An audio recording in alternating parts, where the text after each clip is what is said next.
In this video, I'm just going to be giving my own opinion on the state of operating systems, and I'm not just talking about Windows 8 operating systems alone, because if you look at what Apple is doing and what Google is doing as well, both companies, they're also trying to make everything to be app focused.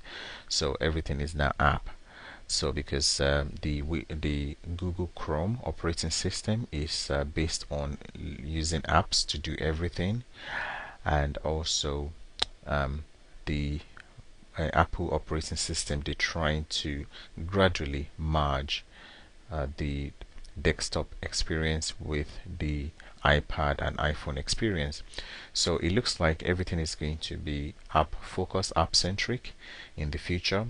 I am not sure if this is the future, because for me it's kind of how do I explain it? Because if you look at, a lot of people actually confuse internet and the web, and this is the best way to actually explain it. When I was in the university, and we the they was trying to explain the difference between the internet and the web, people use those two words interchangeably. They don't understand that they're actually different.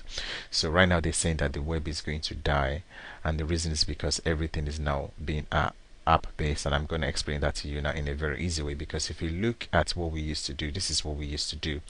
If you want to go to YouTube, you go to youtube.com on the web.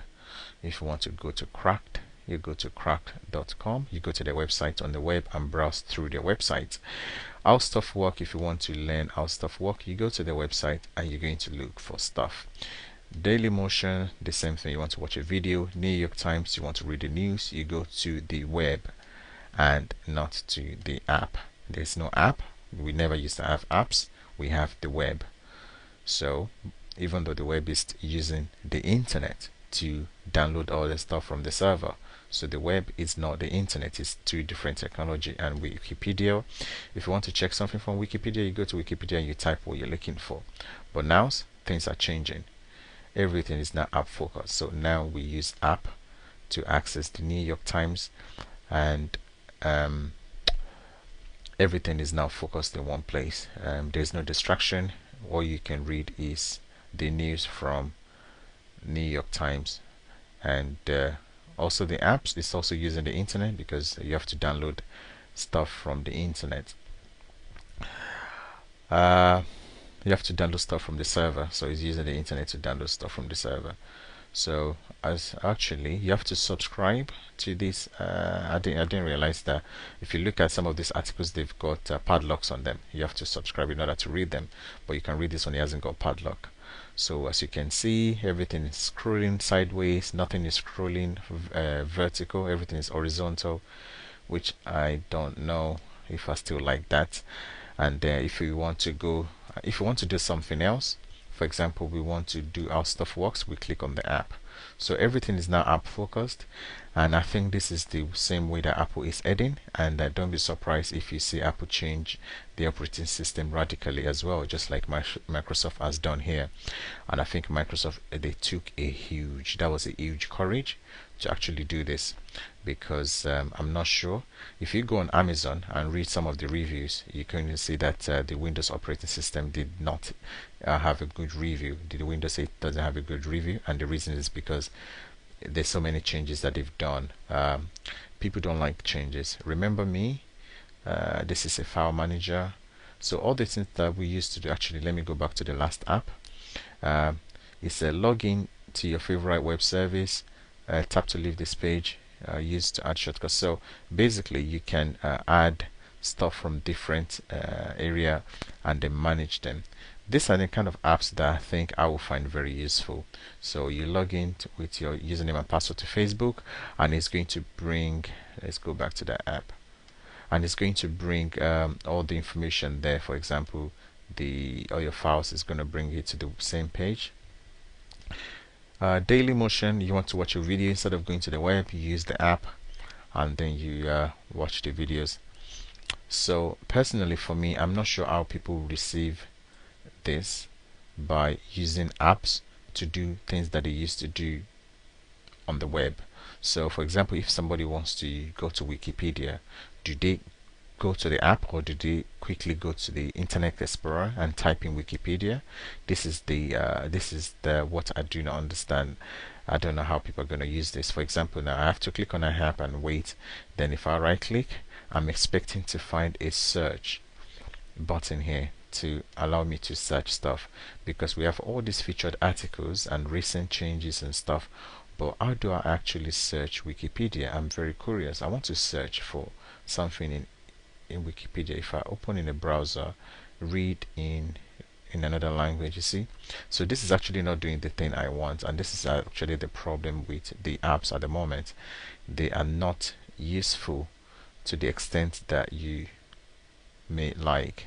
So let me look for another app. So we have the box here, the one I open. This is kind of apps that I think is going to be very useful. Like, we have a box, you sign in, you have all your files in one place.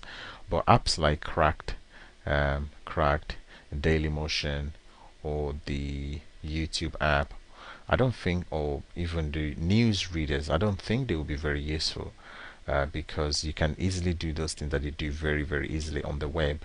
But apps that deal with like files, music, and stuff, they might be more popular. Like this Photophonia now, I think it's a great app. You can use this one to kind of do a little bit of photo editing. So, and I think this is the kind of apps that you're going to find useful. But apps that only give you information, like just a news, like a news website, I'm not sure how popular this one will be. I mean, in my own opinion, I'm not going to find them much useful, like apps that actually does the real work. And let's look at this one, Toolbox.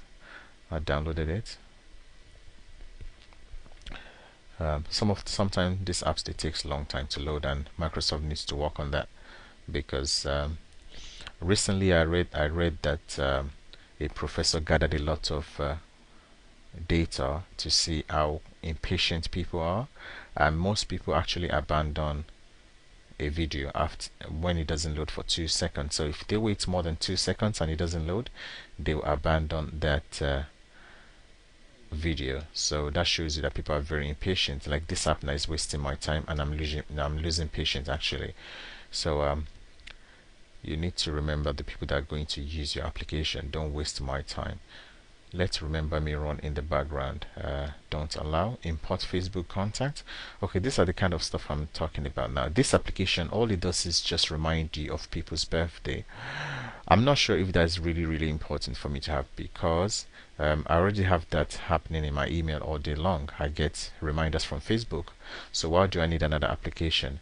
And this is the kind of this is the problem I have with all this apps focus stuff, because we're just going to have a lot of junks that we don't really need, but we download them thinking that we need them, because we're just too lazy to think. Because right now I don't need an app to remind me of anybody's birthday. I get email from different sources. I get email, I get notification on Facebook telling me about people's birthday. I don't need another app to do it. So this is my view. I don't think this is the future of operating system. I think people are still going to be using the web a lot. Maybe use app for some time. And if you want to do also another thing, I think is the fact that I don't think these apps will be powerful enough to do real work. For example, if you want to use Adobe Photoshop, I think you would prefer to have an Adobe Photoshop on your desktop, not all these apps, all these little apps, because I don't think they're quite powerful enough to do real work. And maybe I'm wrong. Maybe we're gonna have very powerful apps, because most of them, they actually crash very easily. So it might take some time, and maybe we're gonna get used to this thing gradually, so that every time I want to read news, I'll be looking for an app, and that is actually very annoying. And also the fact that there's so much, like right now, if I'm looking for an app that's called like right now, this particular app, I don't actually know the name, because it's a live tile, so I don't know the name. Even this one as well, this one right here, I don't know the name of this app, so because it's got a live tile, so that means if I'm looking for a particular app, I might not know how to find it, because especially if I've downloaded so many apps, it might be very difficult for me to find. Even though there's a lot of shortcuts for you to find it, you can type the name, but you can only type the name of the application that you know. For example, this one is called Photophonia. What if I don't know the name of that? What if I forgot the name? So how do I look for it among hundreds of apps? So this is another problem. So for me to be looking around for Wikipedia app, it's very easy for me to just go to the web and look for my information, because I don't have time to be looking around for Wikipedia app. So I'm not sure how this is going to end up, but I'm very optimistic. I'll probably adapt over time. So this is my take on the current state of the operating system. Thank you.